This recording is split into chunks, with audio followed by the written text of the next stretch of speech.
This is a Force for Good production. My name is Alistair McConaughey.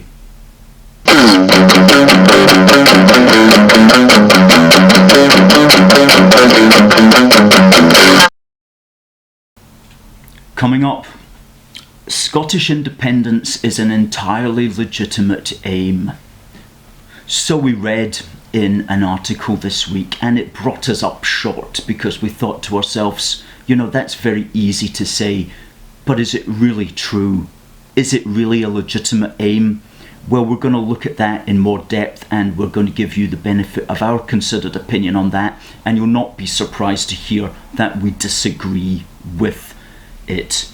But before we get to that, Sturgeon's army of 46 spin doctors costs taxpayer $5 million as she plots UK breakup. Fantastic headline in the Daily Express, online on the 27th of October 2016, and it's revealed that there are 46 people that we have to presume are civil servants working in St Andrew's House, which is the Scottish Administration's centre in Edinburgh. And these people are meeting Miss Sturgeon's strategic communications needs. In other words, they are her spin doctors, and they're pumping out SNP propaganda. Now, that £5 million is paid by the British taxpayer. Okay, so think about that for a moment. The British taxpayer throughout the United Kingdom, or even if it were just in Scotland, that would be bad enough, but throughout the United Kingdom is paying into a pot that is paid to these people in order to help Nicola Sturgeon destroy the United Kingdom. That's absolutely crazy. How have we come to a situation where the British state itself pays people to undermine itself? It's a crazy situation, an absolutely crazy situation, and we don't regard it as acceptable at all. And we've got some suggestions of what could realistically be done here. Now, this is what we at A Force for Good advocate, and we advocate this in the absence of the immediate response, which should be to defund that office of £5 million. We can't do that, unfortunately, because the SNP hold the purse strings to that at the moment. So the other ways that we could deal with this, and these are laws which need to be brought in at the level of the Unitary British Parliament in London. Okay, the British Parliament could actually defund the office of £5 million. They could take £5 million out of the block grant that goes to Scotland. But in the absence of them having the courage to do that, at the very least, the SNP must show where taxpayers' money is being spent, and it has to be spent in the public interest and for the public benefit. And if they cannot show that it's being used in the public interest and for the public benefit, then it should not be spent at all, and to do so should be a criminal offence. That is to say, all devolved bodies which utilise public funding for anything, but in this instance for public relations, must be able to demonstrate that the expenditure is for the public interest and the public benefit. And if it is not PR in relation to the public's interest and benefit, then the funds must be sourced out with the public purse. That's the very least which should be laid down. And if it is found that politicians are doing otherwise, then that is a form of fraud against the public purse. And any politician found doing so, even if it was the First Minister of Scotland, any minister found misusing public funds in this way should be indicted, brought to court, and if found guilty, sent to jail. There should be no two ways about that. That's the very least that we should be asking. Now, secondly, public money should not be made available either to private organisations or public and government organisations, such as the SNP, which have in their constitutions the express aim of destroying the United Kingdom. That's basic stuff. You know, consider when the private sector itself is seeking public funding. If you're a private organisation seeking funds that come from the British taxpayer, then you must show where in your company's constitution you as a company accord with whatever the government of the day demands. For example, to acquire public money, an organisation will have to show where in its constitution that it does not discriminate, or that it protects the environment, or it does other things which are intended either to promote or not to offend against the reigning political dogmas of the day. Now, it shouldn't be too much to ask. You can only get British taxpayer money if you believe in the concept of the British taxpayer and the British state in the first place. What this would mean is that if the constitution of your organisation or political party states its opposition to the British state, or that it wants independence from the British state, or it in some way wants to destroy the British state, or it wants to do something which would end in the destruction of the British state, then you should not be getting any funds whatsoever from the British state. You know, that's pretty basic stuff.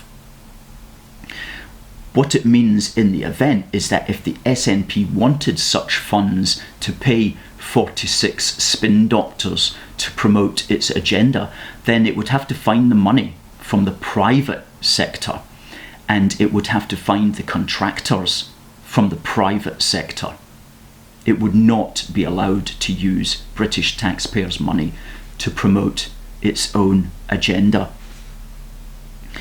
Now, if anyone out there knows exactly what's happening in St Andrew's House, please do contact us, because we're going to keep pushing this, because we regard it as completely unacceptable that we are paying as taxpayers for our own destruction. So we read a good article this week by Ian Martin at his website reaction.life, and it was headed, "If Theresa May backed Scottish independence, the SNP would still complain." And he's absolutely right, because the SNP just simply try to do the opposite of whatever the rest of the United Kingdom is doing. And the subheading was, "Framing everything through the prism of grievance is so much easier than putting in the hard work of reforming Scotland." Framing everything through the prism of grievance. That's a good way of saying it. And we were reading it, blah, blah, blah, blah, blah, blah. Seemed to be really good. We really enjoyed it. And then he said something, just a kind of throwaway comment. I'm not saying he had put much thought into this particular comment, but it brought us up short.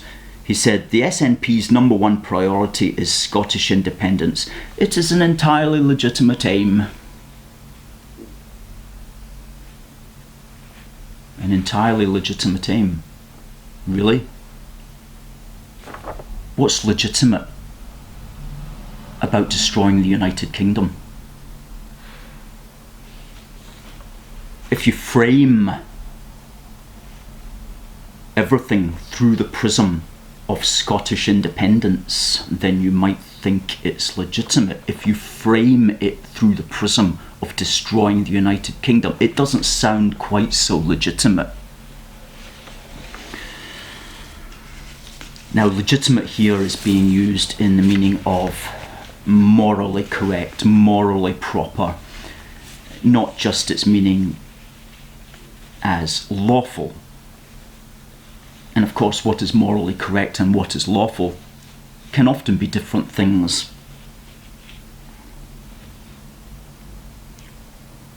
So yeah, if we frame the matter through the prism of Scottish independence, it can appear legitimate, it can appear proper. After all, who can disagree that independence is a noble aim? But that independence actually depends upon what the larger context is, because independence is not always or necessarily a noble aim at all. Independence can often be a destructive aim. So, as I say, it depends upon what the context is. And the context here is so-called independence, what we call separation from the bigger family of Britain, upon whom Scotland's so-called independence would impact harmfully. Now, we wrote an article back on the 27th of July 2012 entitled "There is no right to self-determination when it is the wrong thing to do." And those few words sum up our point exactly. We wrote that breaking up is, quote, "the morally wrong thing to do if it means breaking up a great relationship. Breaking up our relationship is not the dutiful or responsible thing to do within the context of our islands." So yes, from a narrow, insular, self-obsessed, self-regarding perspective, then it may appear legitimate. And that's the perspective, that's the prism through which much of the Scottish media and almost all the MSPs view the debate. Simply from the point of view of Scotland.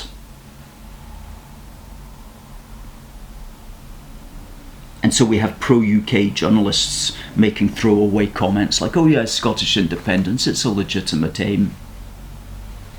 However, from the wider, inclusive, big British family picture, independence for Scotland means the needless and harmful destruction of the larger British family. And from that perspective, the reality of Scottish independence is far from legitimate. That reality is not legitimate. Breaking up Britain is not legitimate. Now, if that reality is not legitimate, then the aim of trying to achieve that reality is not legitimate either. And if the aim is not legitimate, then the process of trying to achieve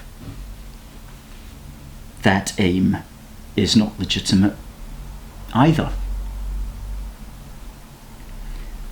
After all, what is legitimate anyway about a process of politics which is constantly threatening the social structure, which is constantly threatening the United Kingdom with fracture, which is constantly setting Scots against Scots, which is constantly setting people in Scotland against people in England? What is legitimate about a process of politics which is constantly threatening the integrity of the United Kingdom? There's nothing legitimate about it. It's not legitimate to threaten the United Kingdom with breakup. It's not legitimate to constantly do so. It's not legitimate to want to partition the British Isles in this way. And especially if we relate this to the present day, then it's not legitimate. It's not morally correct to advocate a second referendum which has the explicit intention of breaking up Britain, which has the explicit intention of achieving that aim and bringing down upon us that terrible reality. What is legitimate about advocating a second referendum which would do that? So it's not a legitimate process, and any other country in the developed world would regard it as sedition, as we said in our broadcast last week. And you know, that's beside the point of whether a second referendum is politically legitimate because we've just had one and because we were told it would be for a generation. Putting that element of its illegitimacy aside, it's fundamentally illegitimate because a second referendum is intended to bring about the destruction of the United Kingdom. And that makes a second referendum entirely illegitimate and unacceptable. So we received some comments this week from viewers regarding our style. By style, I don't mean the t-shirts that we wear. I'm talking about our speaking style. Somebody said, Alistair, you should smile more. Well, I am smiling. Somebody, perhaps not a colleague, said, what kind of effing accent is that? Listen, my nationalist friend, I don't have an accent. This is just how words sound when they are pronounced properly. And various comments urging us also to keep up the good work. Well, we certainly will keep up the good work, and we're very pleased and happy that it is appreciated out there. If you appreciate it, and if you've not been able yet to help us financially, please do consider contributing to A Force for Good. We are a properly constituted company registered in Scotland, and we do need your money to continue not just these broadcasts, but everything else that we do, our Facebook and Twitter and social media outreach, our internet presence at aforceforgood.org.uk. All these things cost money. And of course there's activism, which we do on a regular basis and which is well known to those of us who join us in that activism. So please, if you can contribute, please do so today. You can click the PayPal button, which is in the Show More box directly below. You can also click a link there which takes you to our donate page at our website, where you can have various options on how to donate. You can also sign up to our patreon.com account. The link is in the Show More box below, and on that you can be paying us or donating to us for every video that we release. The payment will be made automatically. So please do assist us. If you can't assist us on the ground, then please assist us financially to enable us to get on the ground and do the work that we're doing. So thank you for watching. This has been A Force for Good production, and my name is Alistair McConaughey.